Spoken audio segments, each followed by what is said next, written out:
안녕하세요. 저희는 파인딩 개발팀 강지원, 김진우입니다.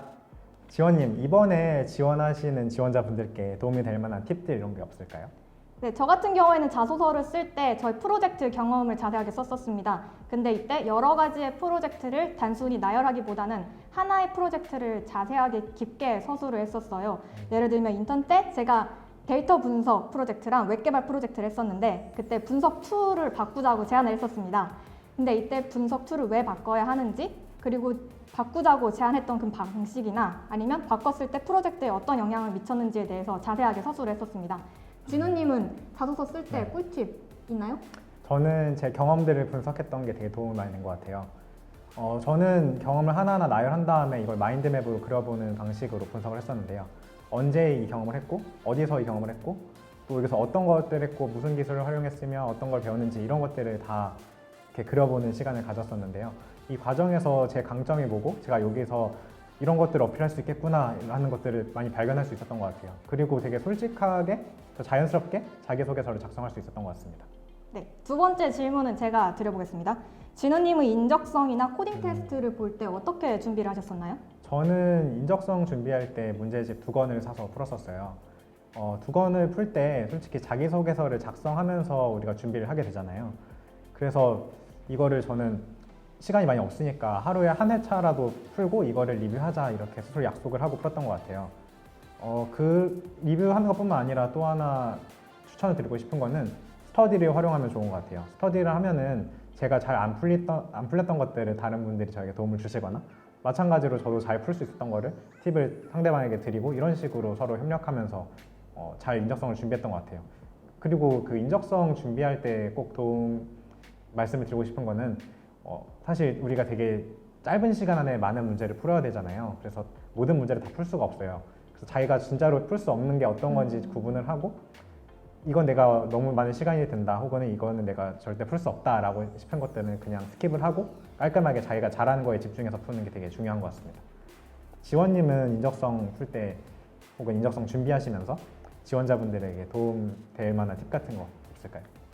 저 같은 경우에는 저도 스터디를 했었습니다. 근데 문제를 푸는 스터디는 아니었고 거의 기상 스터디였어요. 저희가 작년에 인적성 시험이 거의 오전 9시인가 10시 이때쯤에 봤었지 않습니까? 맞아요. 근데 제가 그때 백수였어가지고 계상 시간이 오후 5시였어요. 그래서 그 시간에 도저히 일어날 수도 없고 집중을 할 수 있는 상태도 아니었었는데, 그때 스터디를 할 때 오전 9시에 다 같이 만나서 영역별로 시간도 똑같이 재면서 연습을 했었습니다. 그래서 시험 당일에도 똑같이 그 시간에 각성 상태로 시험을 볼 수 있게끔 준비를 했었습니다. 진우님은 코딩 테스트는 어떻게 준비하셨어요? 저는 아마 개발 직군에 지원하시는 분들은 다 알고 계실 텐데, 백준 알고리즘 혹은 프로그래머스 이런 사이트를 통해서 준비를 했었어요. 자주 빈출되는 유형들이 있잖아요.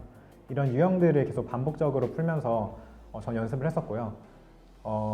코딩 테스트에서 제가 한 가지 말씀드리고 싶은 거는, 사실 이 코딩 테스트를 본 결과를 토대로 우리 직무 면접에 연결이 되잖아요. 그때 이분들이 코드를 보시면서 우리랑 면접을 하시기 때문에 시간이 좀 남으신다면은 변수명이나 아니면 메서드나 이런 것들 리팩토링 하는 것도 되게 도움이 된 것 같아요. 네, 가독성 있는 코드를 짰다고 저는 칭찬받았던 경험이 있습니다. 그 칭찬 저도 받았었어요. 아, 진짜요? 그러면은 지원님은 코딩 테스트 준비할 때 어떻게 준비하셨는지 알 수 있을까요? 진우님이 말씀하신 것처럼 이 코딩 테스트 볼 수 있는 플랫폼이 굉장히 다양하지 않습니까? 네. 그래서 11번과 같은 경우에는 코딩 테스트를 보기 전에 미리 어떤 플랫폼에서 볼지 안내를 해줬었던 걸로 기억을 해요. 그래서 그 플랫폼, 해당 플랫폼 자체에 익숙해지려고 준비를 했었습니다. 예를 들면 플랫폼마다 어떤 언어로 문제를 서술하는지, 그리고 UI도 다 다르고 어떤 기능이 있는지도 다 다르기 때문에 11번가에서만 보는 그 플랫폼을 먼저 접속을 해서 익숙해지려고 연습했습니다. 그렇군요. 자, 그러면은 우리가 직무 면접이랑 임원 면접을 또 봤었는데, 이때 준비하면서 도움 됐던 것들이 있을까요? 면접 볼 때 도움됐던 거요. 저 같은 경우에는 스터디를 했었는데 직무가 다른 분이랑 둘이서 스터디를 했었어요. 그래서 직무 자체에 관련된 질문은 같이 공유하기가 힘들었는데, 대신에 면접 자체에는 도움이 많이 됐었습니다. 제가 작년에 취준을 처음 해봤던 거라 면접이 어떤 건지 잘 몰랐었거든요. 그래서 면접 때 기본적으로 물어보는 그런 질문들을 함께 고민해 볼 수 있어서 좋았습니다. 그래서 면접에 경험이 별로 없으시거나 아니면 같은 직무를 지원하신 분들이랑 스터디를 하는 거는 추천합니다. 진우님은 어떻게 준비하셨나요? 저는 같은 직무 지원하신 분들이랑 같이 스터디를 했었는데요. 아까 말씀하신 것처럼 사실 우리가 면접을 해보는 자리가 많지 않다 보니까 그 사람들끼리 같이 질의응답을 하는 시간만 자체로 되게 도움이 됐던 것 같아요. 그리고 저는 자기소개서를 기반으로 서로 기술적인 질문들을 오고 갔었는데 이 과정에서 제가 발견하지 못했던 자기소개서에서 나올 수 있는 심화 질문들 이런 것들도 되게 연습해보면서 면접 준비에 많이 도움이 됐던 것 같습니다. 네. 다음 질문은 제가 드려보겠습니다. 네. 면접 때 허를 찔렀던 질문, 나를 당황하게 했던 질문이 있었다면 뭔가요? 저는 임원 면접 때 기술 면접을 보면서 당황스러웠던 순간이 기억이 났는데요. 세션 클러스터링이라는 개념에 대한 질문을 하셨어요. 근데 저는 그 개념을 몰랐고, 물론 지금도 잘 모르지만 솔직하게 저는 이 개념 잘 모른다고 말씀을 드렸고, 그러면 어떻게 해결할 수 있겠느냐 이런 식으로 질문을 주셔서 저는 정확히 개념은 모르지만 그거에 대한 설명은 어느 정도 듣고 이렇게 하면 해결할 수 있을 것 같습니다 라고 답변을 해서 나쁘지 않은 인상을 드렸던 것 같습니다. 지원님은 혹시 좀 되게 당황스러웠던 질문을 받으신 게 있나요? 저는 클라이언트 개발과 관련된 질문이 좀 당황스러웠었습니다. 저 같은 경우에는 당시에 백엔드랑 프론트엔드 개발 둘 다의 경험이 있었는데 백엔드가 더 자신이 있었고 희망하는 직무도 그쪽이었어요. 그래서 자소서에는 그런 클라이언트 개발과 관련된 부분을 딱 한 줄 썼는데 면접 때 그 부분을 물어보시더라고요. 그래서 면접 준비할 때는 그런 거를 준비를 안 해 갔었어서 대답을 제대로 못했던 게 기억이 납니다. 자기소개서에 애매하면 안 쓰는 게 나을 수도 있겠네요. 맞습니다. 네. 네. 우리 11번가에 지원하시는 분들께 추천하고 싶은 우리가 이건 진짜 좋다 싶은 11번가의 그런 모습이 있을까요? 네, 저 같은 경우에 11번가에서 가장 추천해주고 싶은 거 저희 팀이 코드 리뷰가 굉장히 활발하지 않습니까? 팀원들도 굉장히 많고 팀에서 커버하고 있는 프로젝트도 굉장히 다양한데 그런 분들이 다 저의 코드를 봐주시다 보니 다양한 관점에서 리뷰를 받을 수 있습니다. 그래서 제가 개발자로서 성장하는 데 도움이 많이 되고 있습니다. 진호님은 11번가에서 어떤 문화가 좋으세요?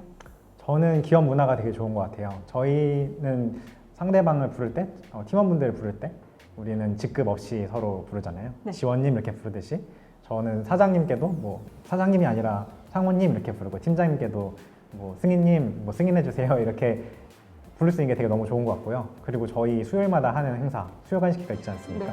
그때마다 맛있는 거 먹으면서 팀원분들이랑 얘기도 하고 또 동기들 만나서 얘기도 하고 이런 시간이 되게 저에겐 좋은 것 같습니다. 그러면 저희 마지막으로 지원자분들에게 응원의 메시지 한마디씩 드릴까요? 네, 제가 먼저 드리겠습니다. 네. 지금 이번에 하반기 쓰시는 분들 같은 경우에는 지금 뭔가 새롭게 하기에는 늦으셨고요. 대신에 지금까지 한 경험들을 조금 잘 어필할 수 있는 방법을 각자 찾으셨으면 좋겠습니다. 예를 들면 저 같은 경우에는 지금 주어진 상황을 좀 즐기는 식으로 풀어봤었어요. 그래서 면접 보러 갈 때도 너무 긴장하지 않으려고 내가 11번가 개발자님들이랑 만나다니 이러면서 굉장히 막 설레어 하면서 면접장에 들어갔던 게 기억이 납니다. 이런 식으로 좀 본인만의 어필하는 방법을 찾으셨으면 좋겠습니다. 진우님도 한마디. 저는 일단 취업 준비 과정이 얼마나 힘든지 아시잖아요. 이 과정에 굉장히 고생이 많다라고 말씀을 드리고 싶고 본인이 정말 왜 이 분야에 지원했고 그리고 난 여기에 끌리고 이런 것들이 자신 있게 말씀드릴 수 있는 분들이라면은 크게 걱정하시지 않아도 될 것 같아요. 자기소개서도 아마 그런 분들이라면 솔직하게 쓰셨을 것 같고 자신의 경험 그냥 솔직하게 말씀해 주시면 면접이 다 치러지기 때문에 잘 해내실 거라 믿고 또 11번가에서 곧 뵐 수 있기를 기대하겠습니다. 네. 마지막으로 기운을 드리겠습니다. 하면은 네, 좋습니다. 어떻게 드릴까요? 이렇게? 네. 네. 하나, 둘, 셋, 화이팅! 화이팅!